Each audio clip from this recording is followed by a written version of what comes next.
you very much for coming here today. You know, as is quite obvious, I haven't quite gotten to Hyderabad yet. I haven't put on this fancy hat yet. But I realize, and Kathy had to help me realize and introduce me to so many of the community, that the partnership starts before I arrive at Post. It starts now. It starts with the U.S.-India business community that is here, and by getting to know you the best I can before going over to Hyderabad, I will feel not only more confident, but supported, and then also I have started to build a community that I can go back to and ask questions of and learn from. It's really important. I'm a nerd. I love to study. I want to learn from you all what you think is most important in further strengthening the U.S.-India business relationship, because you know this. You work in this every day. It is my great privilege to soon become what I hope is not only an important but a good partner to you all, so that we can achieve these really ambitious goals to further strengthen the U.S.-India relationship. When Modi and when President Trump and Prime Minister Modi met in mid-February, they released this joint statement. I'm sure many of you have read it. It is quite ambitious.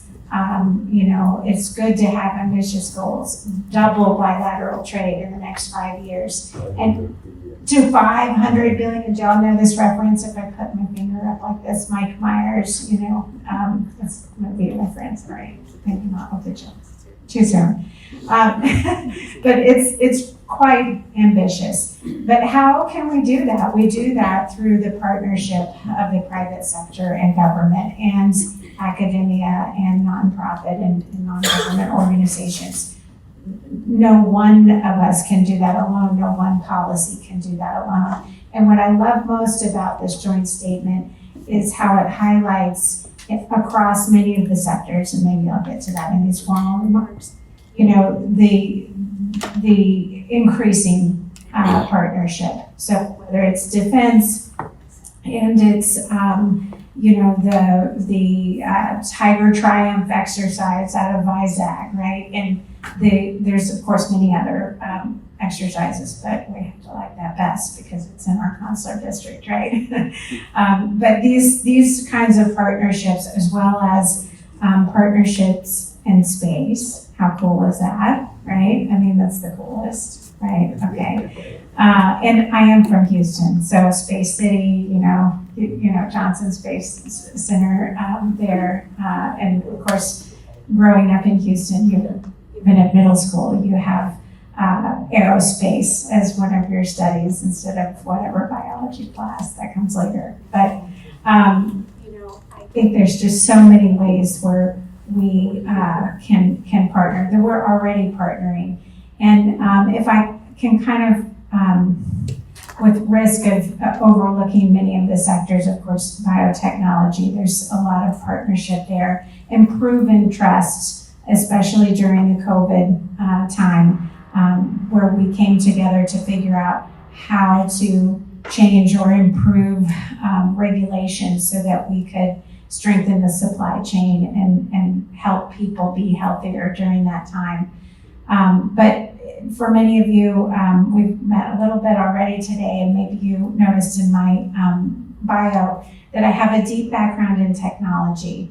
And so it is no accident that I am headed to Hyderabad. In fact, I had to work very, very hard in order to get this assignment. It started a year ago, really. So as a technologist at the Department of State, I've worked with some of the companies even represented in this room. You support consular affairs, and you know, hopefully we can further strengthen these contracts. Technology is something that I have long focused on, both as a catalyst to improve our business, our internal business operations, but also as an important part of our diplomatic agenda. Now we talk about technology and technology policy all the time, right? It is the base of all of these other sectors, whether it be space or defense or biotechnology, health. And so, when I talk to my father and my father's friends and they say, "What are you doing?" I said, "Yes, we're moving to India." And they said, "Oh, where are you moving?" And I say, "To Hyderabad." And they said, "Oh." And then I say, Hyderabad is home to Google and Microsoft. And I start listing off, companies that, Boeing, all of these companies. And they say, "Oh." And I say, "Yeah, tech, biotech, air and space tech. Oh.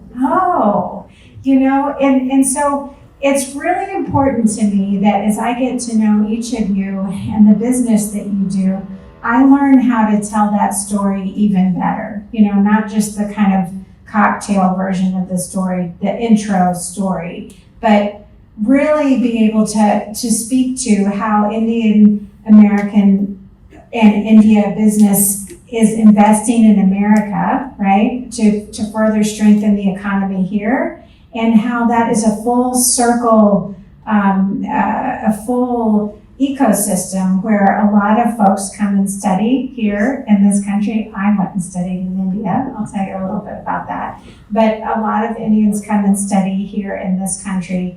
A lot then also transition to a work visa to get experience in the tech or other sector here. And a lot go back to India to then further strengthen that connection. And so the more I can learn how to tell this story about the businesses and the ecosystem that we have, I think the more successful we will be in making sure everybody understands why we have this very ambitious goal and why India is the place to do it.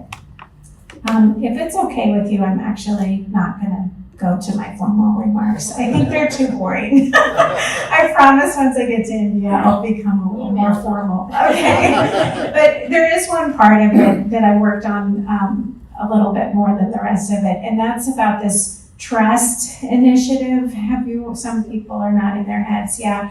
So trust is an acronym that stands for transforming the relationship through strategic technology and things like that. But trust is what this is really about, right? That's what diplomacy is about.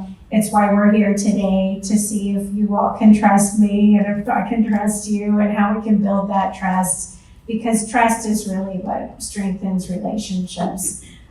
So I'm pretty excited. Maybe I can just add a little bit about myself personally so that you can really trust me. When I first went to India, I was 13. And my son, who's going to India in 16 days, he's 14. So this is kind of a cool, full circle moment here for us. But it was actually my grandmother, my mother's mother, who went to India in 1982 as a tourist. And she came back and she said, "You think you are travelers. You've been nowhere until you've been to India." So in 1984, when I was 13, we traveled to India. And sure enough, I was just blown away. I was really impressed. It really meant a lot to me. I couldn't imagine, how a place could be so vibrant and such depth of culture and so old, the civilization, and so varied. It really left an impression on me, and it had a lot to do with why I studied international relations at American University many years later. And at AU, they had a Hindi class. So I thought, well, why not? I'll take a little Hindi, authority, right? And so I learned Hindi, and then I studied abroad in India in 1992. And I was there for 4 months, albeit up in the north. So it will be my first time to the south and to Hyderabad, but I was in Udaipur, Rajasthan, and my study was about gobar gas or biogas and how that could that really is a technology solution to, what everybody needs is fuel, how to, improve and make easier families' use of fuel instead of sort of hunting and gathering all day for wood and then the smoke and all the things. So that experience, of course, was transformational for me to go out into the villages and to get to know India on a whole new level. Anyway, I'm going to skip the next 30 years. I've had a very interesting career at the State Department. I've been in the State Department for 24 years, but I have never served in India. Sometimes Kathy will nod her head to this. Sometimes at the State Department, when you're introducing yourself, people just want to know, well, what posts have you served in? Where have you been? What bureaus in Washington? It's like whatever happened before you joined the State Department doesn't exist. They're not interested. But I wanted you all to know that story, because to go now and serve in India in this role in Hyderabad, it's a dream. I mean, it is truly a fantastic opportunity. And to bring my tech backgrounds and my diplomacy background and my interest in India and the culture all together in one role. I mean, you can't see this, but I have goosebumps right now. And to bring my family there with me and to have this experience, it's going to be just an experience of a lifetime. So I hope you don't mind me forgetting the dry remarks and just giving you more sort of about my why. I think it's important. The way this started today was so lovely. I kind of met almost each and every one of you as we arrived. So forget the formalities for today. But I am happy to hear you.